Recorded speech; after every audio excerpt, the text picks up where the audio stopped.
f of x equal to mod x. We know that from our discussions on continuity, that f of x is continuous at x equal to 0, but that example we just looked at a little while ago, we showed that the function mod x is not differentiable at x equal to 0. So here's some examples of when a function is not differentiable. And we discussed a little bit earlier about, in order for a function to be differentiable, we want it to, in some sense, to be smooth. We want the function to be, so the slope, in other words, is there mustn't be any jerks or jumps or anything extreme changes in the slope of the function. So in number 1, when the graph changes direction suddenly, so there's a corner, and that would mean that the left limit is not equal to the right limit in the derivative. So we've seen if that's the case, then it's not differentiable. If it's not continuous, then it can't be differentiable. So this would be at any point where there's a discontinuity. So if there's a break in the graph in any way, it could be a jump discontinuity, it could be a step discontinuity, could be a removable discontinuity, could be an infinite discontinuity. And here we go. If f has a vertical tangent at x equal to a, so that's where the limit tends to infinity. So there's a couple of sketches there to show there. Obviously, we know there that the slope is undefined, and so the derivative does not exist where there's a vertical tangent. Okay, so looking at higher derivatives now. If f is differentiable, then f prime of x is a function of x, so as we've seen. So then f prime may also have a derivative, f prime prime, or we say f double prime. So we call this f double prime, and it is the second derivative of f. So it is the derivative of the derivative. We can also use Leibniz notation to write like this. So this is prime notation here, and this is over here, Leibniz notation.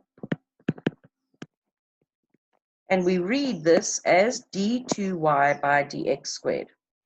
We can also say d by dx of dy by dx. So that means the derivative of dy by dx with respect to x. Or we can say f double prime, f double prime of x. These all mean the same thing. And when we differentiate the derivative, which is a function of x, we get a function of x, if x is the variable that we're talking about. So the second derivative is a function of x, which means we can find the derivative of that. And we can keep going. So this is f triple prime of x, which is the derivative of the second derivative. We'd say d by dx of d2y by dx squared, or d3y by dx cubed. We can generalize this to the nth derivative, whether you're using prime notation or Leibniz notation. You'll see there that the derivatives there, the nth derivative of f. So just as an aside here, it's important to distinguish between the derivative. So if we want to write the nth derivative of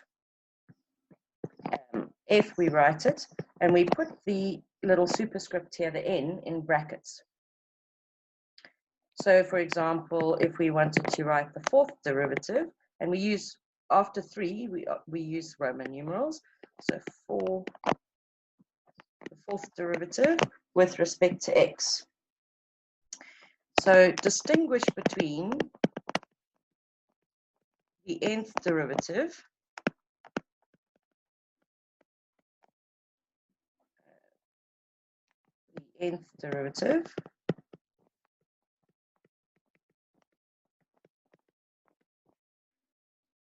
and so we put the n in brackets. And for e.g. a power of f. So if, for example, we want f of x cubed, we would write f3 here, no brackets around the 3, is f of x all cubed, okay, and also the inverse. So let's say and the inverse. So the inverse function of f, which we denote f minus 1 x, f inverse of x. And the reciprocal would be 1 over f of x. Would be f of x to the minus 1 is the reciprocal. So we've got to distinguish here notationally so that we know what we're talking about. All right, so important that if you're finding derivatives, we put the number of the derivative in brackets and distinguish between the inverse function and the reciprocal. We did talk about that when we did inverse functions. Okay, let's look at the example on page 22. If f of x is x cubed minus x, find f double prime of x, f triple prime of x, the fourth derivative of x, and the 100th derivative of x. Right, so f of x is equal to x cubed minus x. We have found out already in a previous example that f prime of x we found to be 3x squared minus 1. Now we want the second derivative. F double prime of x is d by dx of f prime of x. And by definition, that is the limit as h tends towards 0, f of x plus h, this should be f prime of x plus h minus f prime of x all over h. So this is the limit as h tends towards 0. Now we put x plus h in place of x in the first derivative. So limit as h tends to 0. This is 3 into x plus h all squared minus 1. So that is f of prime of x plus h minus f prime of x, which is 3x squared minus 1 all over h. Multiplying out and cancelling, we get the limit as h tends towards 0. We get 3 in the numerator, 3x squared plus 6xh. That's h squared minus 1 minus 3x squared plus 1 all over h. When we do some cancellation here, the minus 1 cancels with the 1. So we get then the limit as h tends towards 0. Take out an h common factor in the numerator, leaving us with 6x plus h all over h. So h is tending towards 0, not equal to 0, which means we can cancel the h's there. And we get the limit as h tends towards 0 of 6x plus h. So that's just equal to 6x. Now we want the third derivative, f triple prime of x. So that is d by dx of f double prime of x. So we're taking the derivative of the second derivative.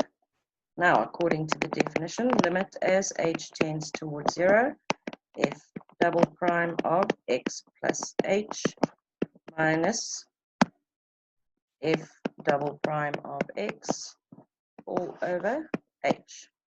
And the f double prime is the 6x. So that is equal to the limit as h tends towards 0. We've got 6 into x plus h minus 6x all over h. That gives us the limit as h tends towards 0. If we multiply out and cancel, we get 6h over h, which is just the limit of 6, which is 6. Right, the fourth derivative. We don't need to do any working here. You could go ahead and do it by definition of the derivative, but we can also recognize that what we've got here in the third derivative is a constant. So in other words, that is horizontal line, which has slope equal to 0. So we can write that the fourth derivative is equal to 0. When we take the derivative of the third derivative, the slope of the third derivative is 0. And every successive derivative after that will also be equal to 0. So the 100th derivative, as the question asks for, of x will also be equal to 0. Okay, we'll just finish off this lecture by considering the relationship here. So these are the displacement, velocity, acceleration. So if S of t denotes the position of an object moving in a straight line, then v of t is the rate of change of displacement with time.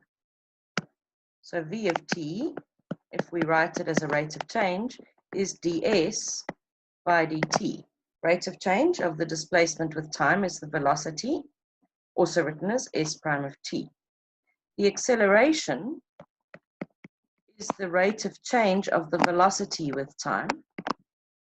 So we can write that as dv by dt, which is also d2s by dt squared, because the derivative d by dt of v is just the second derivative of the displacement.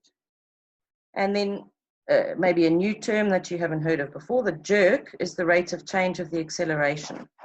So the jerk function is the rate of change of the acceleration, so dA by dt, rate of change of acceleration with time, which is d2v by dt squared, which is d3s by dt cubed. So that's the jerk function, and there are some tutorial in the tutorial example relating displacement, velocity, and acceleration. So we'll leave it there for today. In the next lecture, we'll pick up on page 23. So what we're going to be looking at from now on is we're going to be establishing formula for finding derivatives, because it's quite time consuming to use the definition in order to compute derivatives from first principles all the time. So we're going to now learn some rules for differentiation that we can apply in order to avoid using the definition every time. So you can read ahead from page 23, and we'll pick up in the next lecture. Thank you for your time.